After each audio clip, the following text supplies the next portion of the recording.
The tallest redwood in existence is 380 feet tall. So this guy has a ways more to grow. Does anybody want to guess how old this tree is? A lot. A lot? Sorry, 2,000? 1,000? 3,000? 2,000? 4,000. 4. It's not quite that old. So that was actually a trick question. We can't actually tell how old a tree is without cutting it down or counting the rings. We think most of the trees here in Muir Woods are 800 to 1,000 years old. The oldest redwood in existence is 2,200 years old, so these guys still have a ways to grow. This singular tree holds 34,000 gallons of water, and every single day it needs to drink 500 gallons just to survive. So everything about the redwood is huge. It lives a long time, it grows to ginormous heights, and it drinks a lot of water. But it starts out in a very, very humble package, in a tiny, tiny, tiny redwood cone. This is probably one of the smaller ones. Usually they get to be about the size of an olive, so they're not that big, and you'll find them all over the boardwalk. But what happens is that they fall from those branches way up there, and they have to find a spot with enough sunlight, the right kind of soil, and enough moisture. And then as soon as they find that spot, they dig in and then they grow up as fast as possible. If you notice, now the sun's out, but you notice we're not getting any down here. Sunlight is the hardest thing to come by on the canopy floor. We only get about 10-20% of the sunlight, which is why it's actually cooler here. And that's what makes it a little hard for the redwood cones to grow. So redwood cones only actually make up about 1% of the redwood trees in Muir Woods. The other 99% come from what are known as burls. If you guys take a look over that tree right there, there's kind of like a lump at the bottom. There are also burls kind of up at the top. You see right there, it's kind of hard. It's like the middle of the tree. It looks like a big growth. Those are what are known as burls. And what the burl has are thousands and thousands of little itty bitty redwood seeds. They're even smaller than the cone, about half the size of your fingernail. I have one here. It's really, really hard to find though. What happens is that when the tree is stressed out, the burls actually shed and open up like a pocket, and then the seeds go around the parent tree and then sink down and attach to the parent tree. Now, how far do you think that the little seed has to go before it actually attaches to the parent tree? Like a measurement. It doesn't take 3 years to reach down. Sorry, I guess I should have asked that question differently. Like how deep do you think it has to go? Not at all. Any guesses? Yeah. 3 feet? That's actually pretty accurate. So redwood trees don't have that shallow, or they don't have that deep of a root system. So they're only 5 to 10 feet deep at most.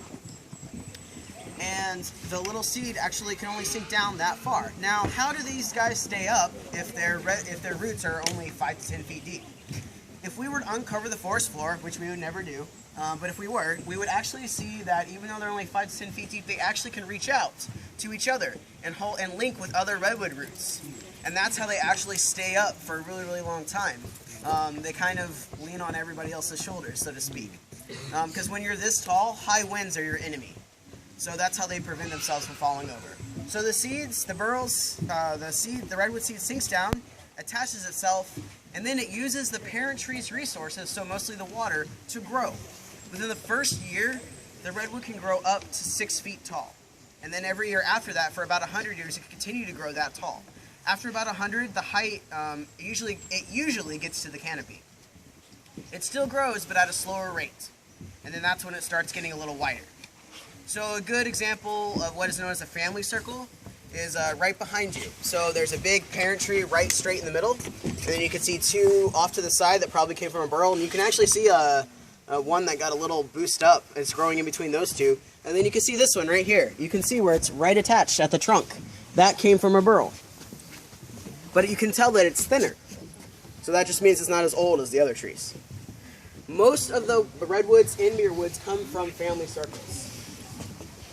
And a good example of a tree that made it from a cone is this tree right here. It's all alone, doesn't have shared resources, but if we're wind to come, there really isn't any protection. So it could easily fall over. But it's not windy today, so you guys are safe. So imagine you're a settler in the 1800s, and you just had this long, hard wagon journey to California to come strike it rich, to start new with your family. What's the first thing you're going to see? Redwoods trees. Redwood trees, right. So there used to be 2 million acres of redwood trees, all up along down the California and Oregon coast. What do you guys think happened to them? Logging, right? So why would I, as a settler, choose to log the redwood to build my home? Why would I specifically choose the redwood and not say the Douglas fir or the maple? Why would I specifically choose the redwood? Stronger, very hard. You only need one tree. You do need one. Well, yeah. This can build multiple homes, yes. They're long and straight and not all gnarly, right? Right. Easy to log. Easy to log? What were you going to say? Do you have your hand up? No? Sorry. Any other guesses? Insect resistant. Insect resistant. Great. It is insect resistant. Redwoods produce something called tannic acid. It's the same thing that you find in coffee, tea, red wine. It's what makes them red. It also helps protect them against a lot of things. Insects. So if you notice, there aren't any insects on any of the redwood trees. Insects actually can't digest the tannic acid, so they've evolved over time to not even worry or bother with the redwood trees and munch on other trees. So no insects, so no termite infestation. Also, redwoods can't rot. The chemical makeup of tannic acid doesn't allow bacteria to actually penetrate. So even when redwoods fall down, it takes them hundreds and hundreds and hundreds of years to decompose because they don't rot. So it doesn't rot, doesn't have insects. Fire. Now, we haven't had a natural fire in over 150 years in Muir Woods. When we did have fire, during the settlers' time, tannic acid actually acts as a fire retardant. So basically fireproofing the tree, because it's not an oil, it's an acid. So low-intensity wildfire that starts here would start up and it would just die out. Now, occasionally there might be a high-intensity wildfire, so something 1,000 degrees or more from lightning or maybe a really big campfire that nobody decided to put out. Now, you might say, but I've seen trees that have black scars. And that's usually from the high-intensity wildfires. Now, this tree, mature redwood trees, have about 12 inches of protective bark before you actually get to the heartwood. And each single layer, you guys see it right here, there's multiple layers, is soaked with tannic acid. So let's say the fire gets through the first layer. Okay, but it slowly dies out. Because the tannic acid doesn't give the fire anything to feed on, it's basically smothering it, thus creating kind of a big open wound. So, you know when you like cut yourself or maybe you bang up your knee and the skin actually grows back stronger around that area? It's the same thing with redwoods. Their bark actually grows back stronger around that area. They just have a scar, and that's why it's fire scar. So that's why you'll see a lot of trees that are standing that might have kind of a big opening. They're not dead, they're not dying, they're actually pretty strong. So it doesn't really catch on fire. No insects. It doesn't rot. Of course I'm going to build my home out of it. That's the logical thing to do, right? Well, they got a little carried away. And they cut down about 95% of coastal redwoods. So this is what this area looked like around the 1800s. There you go. There's only about 2% of redwoods actually left in the wild. And of those, there's only 5% left in the wild. And of those, only actually half are protected by state and federal land. So they're still actively logging redwoods at a more sustainable rate. Obviously, in the 1800s, they weren't worried about sustainability. They were worried about making money. So during this time, a man named William Kent had grown up in this area, and he had fallen in love with the redwoods. But he also kind of saw the slow destruction of the redwoods, and he wanted to do something about it. So in 1905, he and his wife Elizabeth bought 600 acres of redwood groves for about $45,000, which in today's money is $1.1 million, and saved it from being logged. And they showed up to all their friends, they brought people in from the railroad, and everybody loved it. It was going great. And then in 1906, something happened across the bay. The San Francisco earthquake. The city was completely destroyed, they had fires, they needed to rebuild their homes. So the state of California issued a challenge to the logging companies at the time and said, if you guys can find us a place with enough timber and water, we're going to go ahead and reward you with a contract with the state, meaning we will pay you lots of money, you will get rich. So this logging company by the name of North Coast Logging Company came in and actually challenged Kent to this land and said, we want to chop down all these trees and dam up your creek. Kent said, you can't do that, this is my land. And pretty much all of 1907 was a long, arduous court battle between Kent and the logging company, back and forth, back and forth, back and forth. In December of 1907, the court actually ruled in favor of the logging company and said, you have 1 month, and then you can completely condemn this land, chop down all the trees, and dam up the creek. Kent knew he had to do something. So, he talked to his friend, Gifford Pinchot, who was newly appointed head of the U.S. Forest Service, and said, Gifford, what do I do? Pinchot suggested, why don't you donate the land to the federal government? Kent said, I will do anything to save my redwoods. So he wrote a letter to Theodore Roosevelt saying, I humbly will donate 600 acres of redwood grove if you promise to save it from the logging company. And Roosevelt, being a brilliant man, did. Now, why was he able to do that?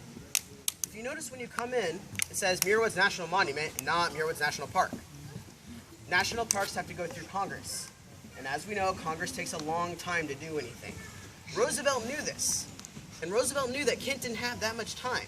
So he used his power as president under the newly appointed Antiquities Act, which basically gives the power to the president to override Congress and to make a land a national monument for historic and scientific purposes. So that's exactly what Roosevelt did. So he said, Dear Mr. Kent, thank you very much for your donation. I will gladly accept it. P.S. Why don't you name it after yourself? William Kent got the letter 1 day before the logging company was supposed to come in. So we almost didn't have this place. Now, as far as naming, does anybody know who John Muir is? No? Oh, great. Okay. All right. So, John Muir is a famous conservationist. He walks pretty much everywhere. Yellowstone, Yosemite, Alaska, pretty much preaching to preserve nature and not to destroy it. Kent really admired John Muir. And even though John Muir had never been here, he decided to go ahead and name it after his hero instead of himself. But Kent has several things named after him. He has like a canyon and a town and other little things, so he got his reward in the end.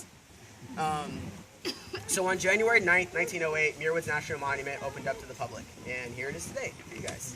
Now, that was a very, very, very brief history and redwood ecology lesson, and I'll leave you with this.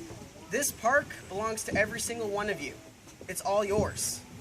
So we ask that you be respectful and stay on the trail so that way future little redwoods can grow. Don't litter and just be obvious of the space that you're taking up. And enjoy the rest of your day in Muir Woods. And if you have any questions, feel free to ask. Thank you. That's it. Including yes. What's the boardwalk made of? Redwood. We do have trees that fall, and so when trees fall and they block the path, we do use the part that block the path. Yeah, we don't. If they fall off the path, we don't do anything. But if it's on the path, we have to. All right. So one thing I don't get. This is such a